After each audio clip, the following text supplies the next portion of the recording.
There are places on this earth that maps can't fully capture. They exist beyond the lines and labels, lands of mystery that whisper to the adventurer's soul.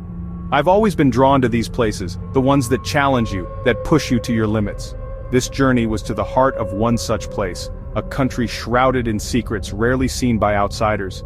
The pull of the unknown is a powerful force. It promises discovery not just of the world, but of yourself. This was more than a trip, it was a true expedition, months in the making. Getting the right permits was a challenge, the country guards its secrets closely. But every obstacle only fueled my determination. The harder it is to get somewhere, the more rewarding the journey becomes. I packed my gear with anticipation. My knife, flint, and a spirit ready for anything. I knew this land would test me, demand respect and resilience. I wasn't looking for tourist spots or hotels.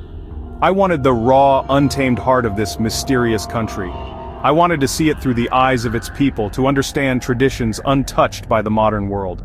This is the essence of true adventure, stepping off the beaten path into a world wonderfully wild. As the plane descended, jagged peaks pierced the clouds, deep green valleys stretched on forever. My heart pounded. This was it, the moment of arrival, the first step into a land that time seemed to have forgotten.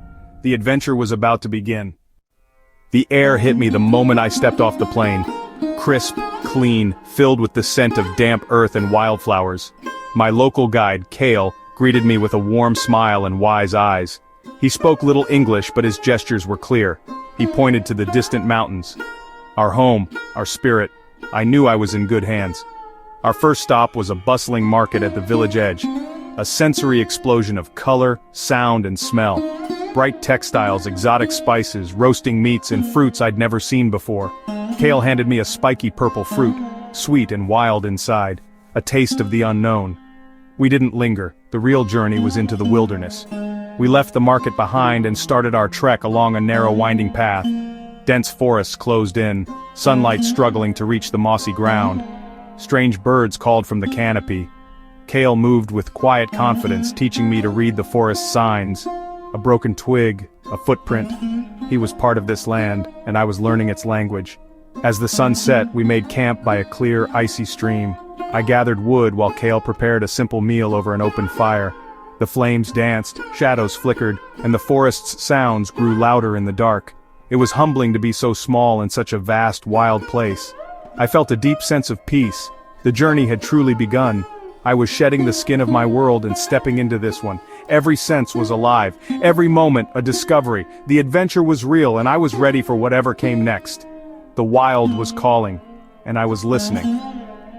The night closed in, and I drifted to sleep, eager for the days ahead.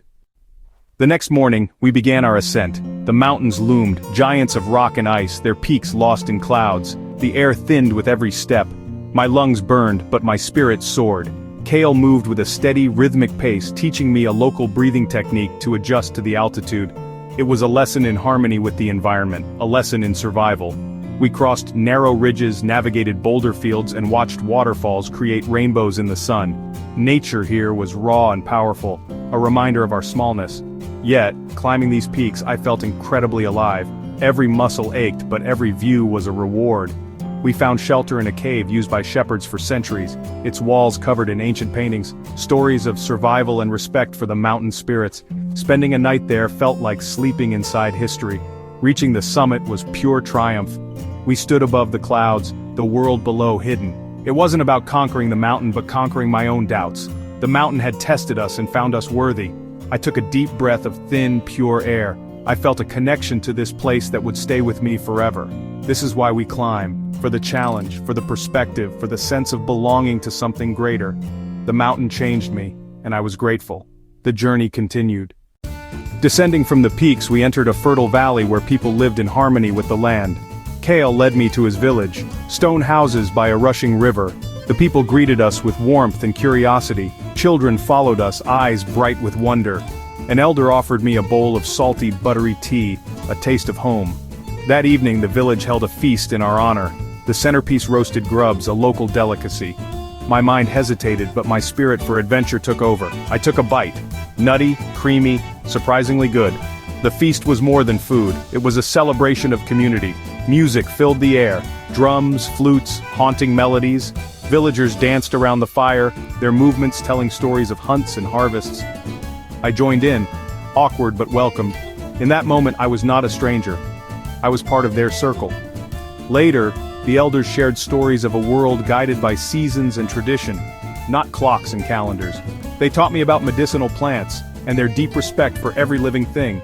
Everything has a spirit, the river, the mountain, the trees. It was a profound worldview, one of connection and balance. I came seeking mystery but found wisdom. The true feast was in the sharing of culture, and I was honored to be a guest at their table. The night was filled with gratitude. The next day, Kale led me to a hidden grove deep in the forest, a circle of ancient stones carved with swirling symbols. This was where the elders communed with the spirits of their ancestors. The air was thick with reverence. I walked among the stones, feeling the weight of centuries. Kale explained the carvings: mountain spirit, river spirit, a belief system woven into the land itself. He placed a simple offering at the largest stone, seeds and a feather. There was no ceremony, just quiet gratitude. Spirituality here was found in silence, in nature, in simple acts of respect. Leaving the grove, I felt a profound peace. I'd glimpsed the soul of this country, wise, balanced, deeply connected to the earth. These people understood things the modern world has forgotten. I carried that lesson with me. Our journey followed the great river, the valley's lifeblood. Kale taught me to build a bamboo raft using only what the forest provided. We launched onto the swift current, navigating rapids with teamwork and quick thinking. The river was an adrenaline-fueled dance, moments of focus, moments of exhilaration. We floated past isolated settlements, fishermen cast nets, children played in the shallows. The river connected everyone and everything. We stopped to fish for dinner, using a thorn for a hook, plant fibers for line. Soon, we had a catch of silvery fish. As we drifted along a calm stretch, I reflected on how this journey stripped life to its essentials. Food, shelter, movement. There was a purity to it. The river taught me about flow, about letting go and trusting the current. Sometimes the best way forward is to surrender to the path before you. The lesson was simple, but powerful. Life, like the river, moves on, and we must move with it. The river's wisdom stayed with me. It was a guide, a teacher, and I was grateful for its lessons. The journey pressed on. The adventure deepened. One night we camped on a sandy riverbank. As darkness fell, the sky exploded with stars. The Milky Way stretched overhead, impossibly bright. We lay on our backs, Kale pointing out constellations, animals and heroes from his people's stories. The silence was profound, broken only by the river and the crackle of fire. Staring into the vastness, my worries shrank. I felt connected to something immense. Kale told a creation myth of sky gods and earth goddesses, mountains and rivers. Even without understanding every word, I was captivated by the rhythm and emotion. I was honored to be part of this tradition, even for one night. I fell asleep under the stars, grateful for the journey, the challenges, and the beauty of this world. Adventure opens your eyes and heart. The greatest discoveries are found in the quietest moments, and I would never forget this night. My time in this mysterious land was ending. Back in Kale's village, I was no longer a stranger. I was a friend. I helped with daily tasks, worked in the fields, played with the children. Their laughter was a universal language. The people had little in possessions but were rich in community, tradition, and joy. They found happiness in simple things: a good harvest, a sunny day, a shared meal. Their strength came from connection to each other and the land. On my last evening, the village elder gave me a hand-carved pendant, the symbol of the mountain spirit. "So you will always remember us," Kale translated. It was a simple object, but it held deep meaning, a symbol of friendship and the journey I'd taken. Saying goodbye was hard. Kale walked with me to the village edge.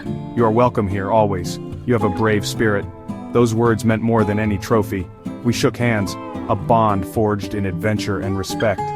As I left, I didn't feel like I was leaving a place behind. I was carrying a piece of it with me, forever etched in my soul. The spirit of the people would stay with me, their wisdom, their kindness, their courage. This was the true treasure of my journey, and I was changed for the better. The adventure had given me more than I could ever have imagined, and I was grateful. This journey changed me. It opened my eyes to a different way of life and the beauty of our world. It taught me that the human spirit is resilient, courageous, and full of kindness. The world is full of hidden corners, mysterious lands waiting to be explored. They're not just places on a map. They're worlds of wonder and discovery. The greatest adventures aren't just about climbing mountains or rafting rivers. They're about connecting with people, opening your heart to new experiences. The spirit of adventure is inside all of us. A spark of curiosity, a desire to see what's over the next hill. You don't have to travel far to find it. Sometimes it's in your own backyard. Step outside your comfort zone. Take that first step. I want you to feel what I felt. The thrill of the unknown, the joy of discovery, the warmth of connection. That's why I share these stories. To ignite your spark of adventure. The world is waiting for you. Your own adventure is out there. All you have to do is answer the call. So I invite you, join me. Let's explore this incredible world together. Subscribe to our channel. Become part of this community of adventurers. Let's inspire each other to live life to the fullest. Face your fears, chase your dreams. Your journey starts now. Be brave, be curious. The adventure awaits.